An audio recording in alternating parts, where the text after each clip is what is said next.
This is Rockin' with J-Man. It was Coney Hatch. So how you doing, man? I'm doing great. How's life treating you? Oh, it's treating me the way I like it. Lots of gigs, lots of sunshine, lots of good stuff to do. So this is a big month for you. You Live album titled Postcard from Germany comes out next week, and you have two big shows, one in Toronto and one here in Buffalo with Kim Mitchell. Yeah, the Buffalo one actually is the big one. We shifted the Toronto one till November, so we're totally focused on the Tonawanda Riviera Theater with Kim now. You guys have a special bond with Kim because he produced your album 40 years ago. But first off, let that sink in, man. 40 years ago. Oh, I think about it often, but you know what? The music makes the time seem, I don't know. It makes me feel like I'm still basically the same guy because I'm still that music guy that has been doing this all this time. So a lot has changed in the world. A lot has changed in music and how it's made and delivered to people. But I think the feelings of it, of the best music, still carry on, and that's what stays alive. How did you originally hook up with Kim? Wow. Well, we were a bar band that was writing a lot of our own songs. I had just been in Coney Hatch for about 2 or 3 months. Um, and the band had been going for about 1 year before I joined. I replaced the first singer they had, who decided that being in a band was too hard and he was going to go back to school, and he became an architect. So I replaced him, and there was a bar in Toronto called the Gasworks. It was a famous rock bar where lots of Canadian bands like Triumph and Rush and Max Webster got their start on Yonge Street in Toronto. So it meant nothing to me because I wasn't from Toronto, but the other guys were from there. And so we got our first gig there, and they were very excited. Well, on the first night, Kim Mitchell's songwriting partner, who wrote all the lyrics for him, happened to come in and see us, and he really liked what he saw and heard from us. And he talked to us, and he said, "Boy, Kim's looking for something to do. I bet I'm going to bring him down, and I think he'd really like you guys." So he came down the next night or 2 nights later and loved the show and our songs. So we started talking about how we might work together. And we went into a rehearsal room with him, and he had so much experience with recording and songwriting and arranging. And we were just getting started at that time. So he gave us a lot of advice and worked with us in kicking our songs into better shape. And then he decided he was going to produce a demo tape for us and take it around to record companies. And that's what led to our first record deal. So you worked with him before he is big hot Go for Soda. Yes, he actually decided to go for that simpler rock sound after working with us because he saw how punchy it was and how powerful. He used to do very complicated kind of rock music, very difficult rock music. Sort of people here compared it to Frank Zappa. He was considered Canada's Frank Zappa in his early days with Max Webster. But then he did Go for Soda and his other really, I guess, more straight ahead rock music after he worked with us. I always find it funny that single before Go for Soda was longer, and Ale. If beer doesn't top the charts, try pop, I guess. Sorry, I'm missing the point of what you said there. I always find it funny that the single before Go for Soda was Loger and Ale. If beer Oh, doesn't top the lager and ale, like lager beer. Yeah. Yeah. If beer Yes. doesn't top the charts, try pop, I guess. Uh, yeah. Lager and ale was more of an FM rock track, I think, and Go for Soda had more of a commercial appeal. And these two shows coming up are special. I know you guys tour all over the road being a Canadian band. Toronto is like your New York City, and Buffalo is basically Canada's cousin, being that close. Yeah, Now, that's I what? I'm sorry. that's true. We went to Buffalo and the Buffalo region a lot in our early days. Now, I have a question. Why do Canadian bands have such a hard time breaking out in the US? With us being a border town, I hear all these great bands like Headstones, Big Sugar, USS, and the Tragically Hip, to name a few, have been countless hits in Canada.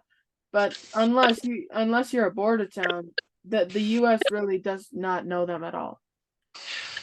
I think that's almost the similar situation in every country. Every country has its own favorite bands that are really popular in that region in their own country, but it's hard for them to break through in other countries a lot of times because they just can't get enough people to care about them because they're outsiders. You really have to have a big business push going on from a record label and radio to be an outsider coming in. And, Canadians are outsiders. There's lots and lots of Canadian bands that did very well here, but couldn't get a look in on the States at all. Why do you guys think you broke out of that mold and had such a big impact worldwide? We made good records. We wrote good songs. We had good producers. We had a good record label, and we did some big tours. So, we were released in 26 countries. We had an international deal through Polygram Mercury Records. And the reason we still go to Europe to this day is because our records were very popular back there, more so even in the United States. We have more of a market in Europe. Postcard from Germany is a live recording of Coney Hatch's first time ever live show in Germany. What was it Yeah. like being there and recording this? It was a very exciting event.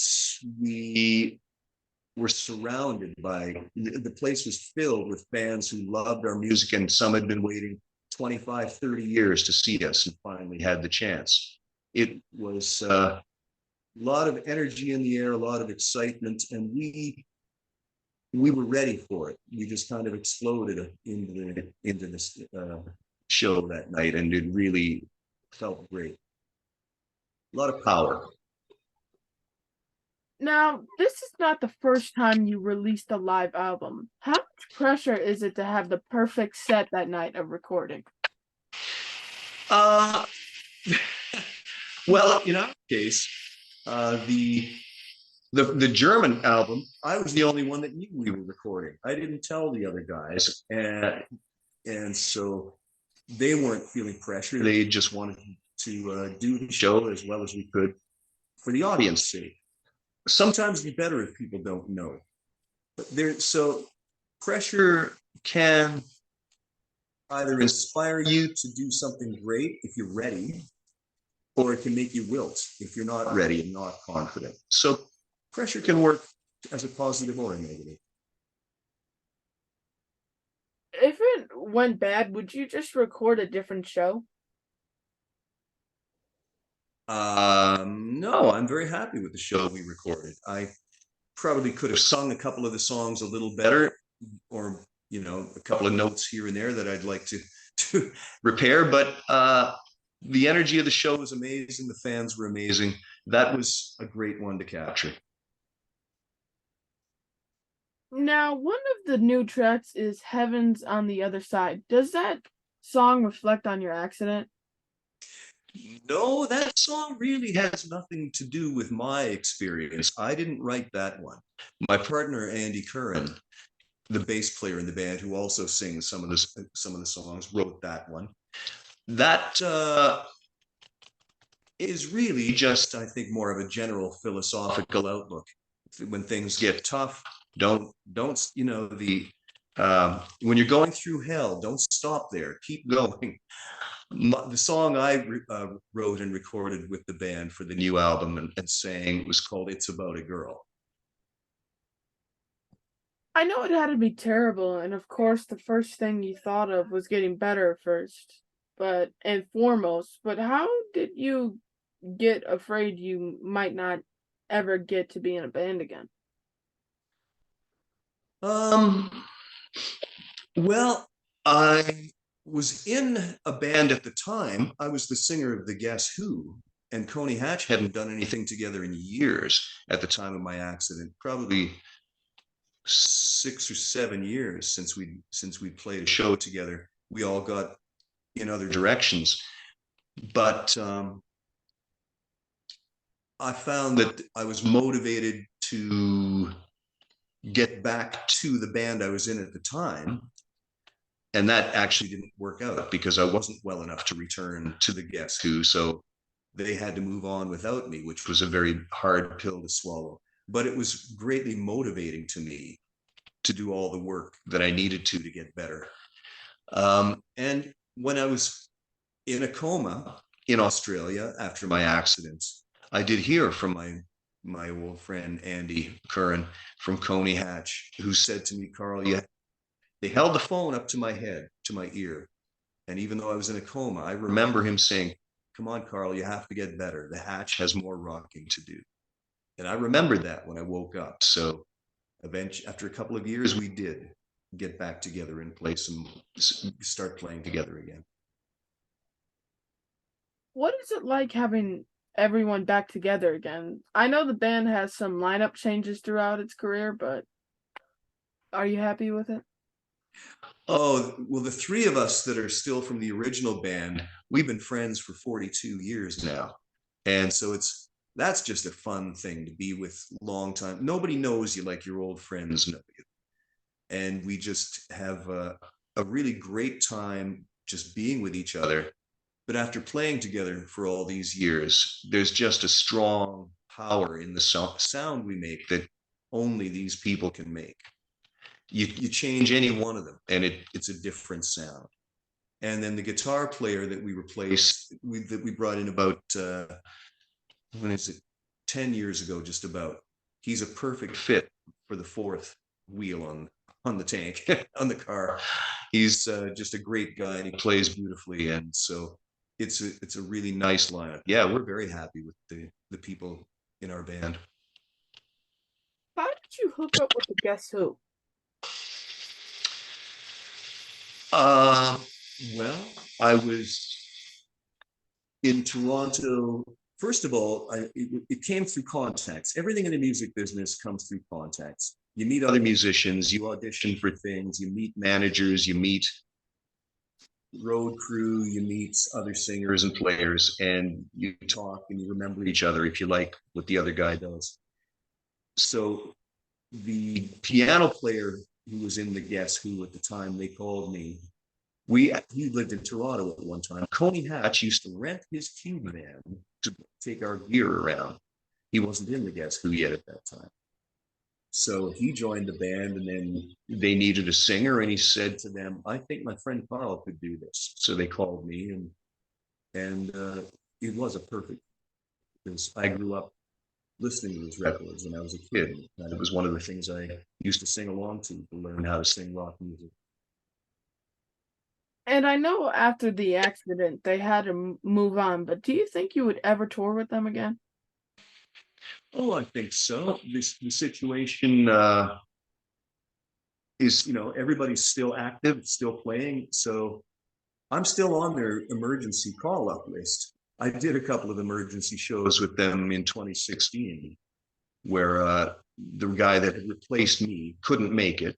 So I fit in for a few shows on emergency basis, and it went great. And I'm still friends with the band and with the management. So yeah, that could happen. You never know. What do you think about classic bands touring without the original members? I think it really is almost different in every case. I think if the bands really make an effort to present the music the way the fans remember it, and they're not pretending that they're the real guys or acting all snooty and uppity like they're the real guys, then I think that's okay, because what counts, I believe, is making people happy. That's the conclusion I came to in recent years. The job, what I do, the job is making people happy. And if they want to hear that music and there's nobody else out there doing it, then it's valid. If there's a band still doing it and presenting it with um, a good heart and no faking. I don't like it when the replacement guys change the songs and start to do it their way and really abuse the audience's trust and love for the music just to get a paycheck. I think you have to honor the legacy and bring people what they came to hear. Do you think of them like glorified cover bands? You could look at it that way. Um, I think once again, it's, do you hit the mark of playing the music well with love, or are you just going through the motions to make as much money as you can? As I say, it's different in every case, and you can take a critical look at it, a critical view of it, and you can take a generous view of it. To me, what is legitimate is if you're making people happy and you're putting your integrity into it. During the lockdown, you took you some advantage and you wrote some new music, right? Yes. During the lockdown at all, did you ever think of quitting, or you wanted to stick with that new music that you wrote? Oh, I never think of quitting. I like to joke that this is the only thing I'm qualified to do, so I'm not going to wander off and try something else. No, I'm very good at this, and I always find a way forward, even if it's difficult sometimes. Lots of people I started out with quit, but I'm my molecules are organized in a way that I'm supposed to be making music. However, the opportunities present themselves. And sadly, there's rumors that we might get another lockdown in the upcoming months. Do you think that will ever happen again? Well, I haven't heard that one. Look, you never know what's around the bend. I think what's important is to just keep a good spirit and uh, connect with other people in a positive way. All we are in this world, all we humans are, is what we are to other humans. There's no other basis for us to be here and function and do things except with other people. So that's the thing that we all have to remember, is to stick together and help each other. What do you think about AI? Oh, um, I don't know much about it. I haven't used it for anything knowingly. You know, maybe when I sign onto some things on the internet, AI is kicking in, but I've never tried it out to see what it can do. I think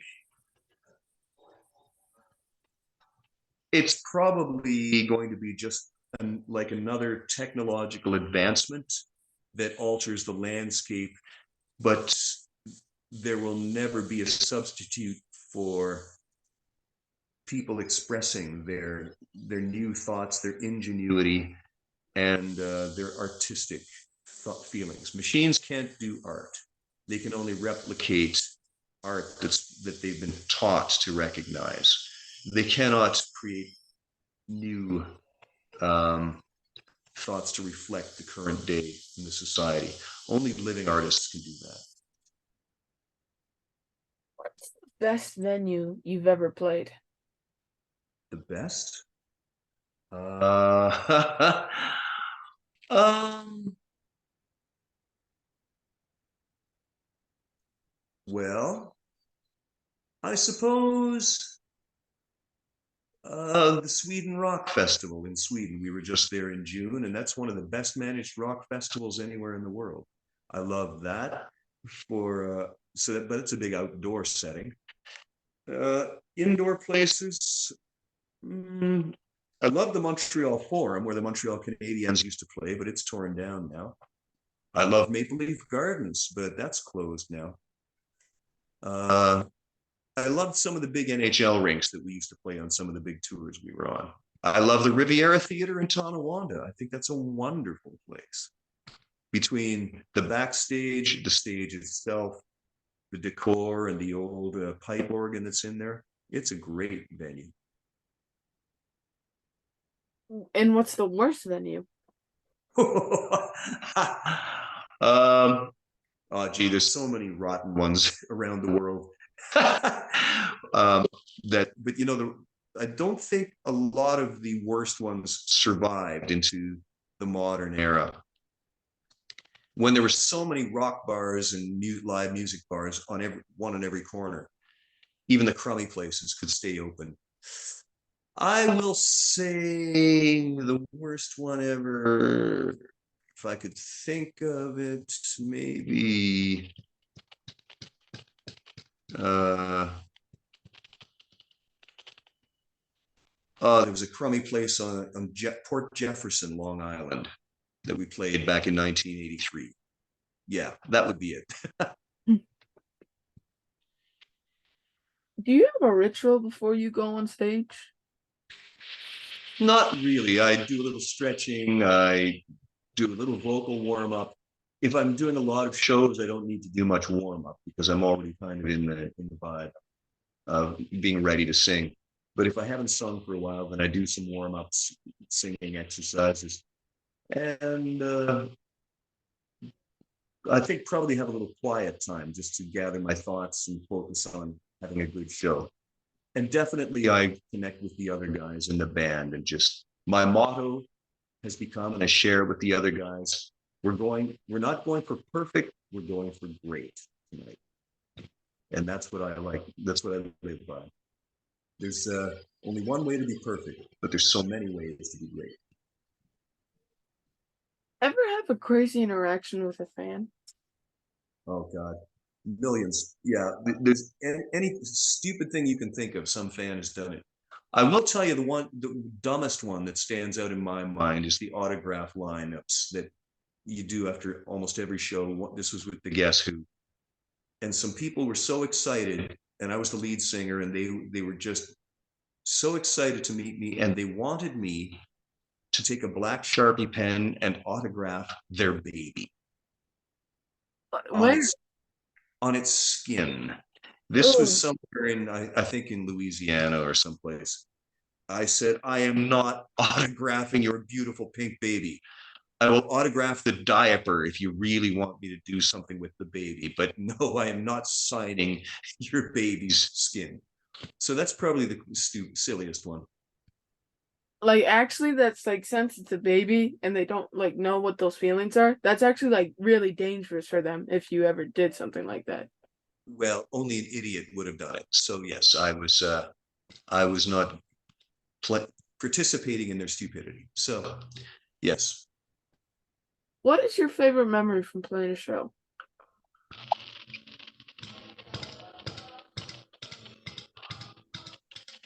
I think the reason I liked the Montreal Forum was I played there a couple of times, and I loved the place, and they the French audience was very discerning, a very sophisticated audience, and we were opening for Iron Maiden there, and they sat back as the show started and didn't react, but as the show went on, they got more and more enthusiastic until they were going crazy for us by the end after such a cold, disinterested beginning.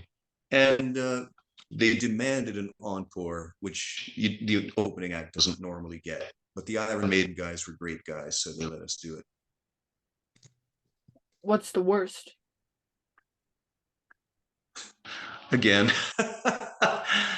there's so many, but you have every experience over and over, just with little variations. I suppose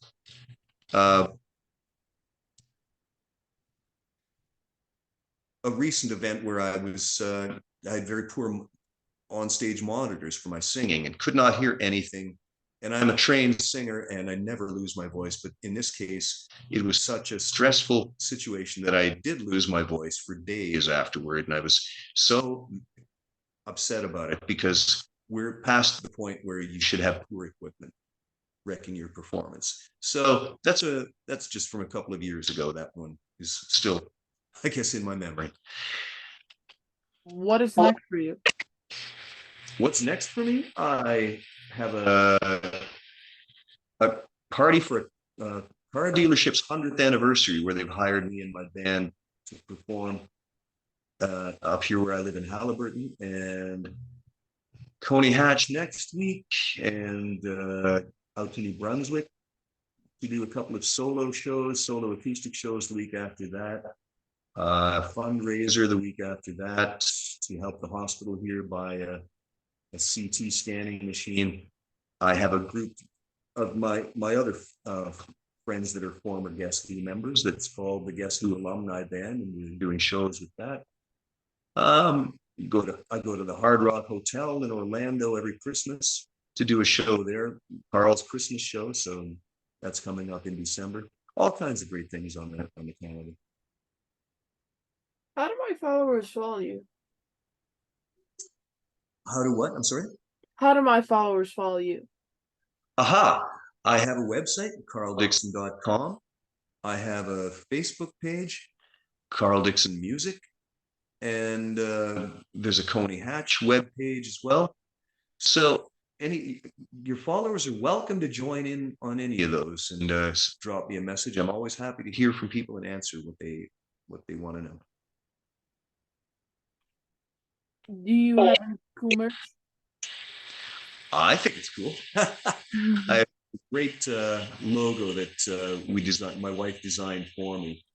That has an eye patch on it and great music notes instead of curly hair on it.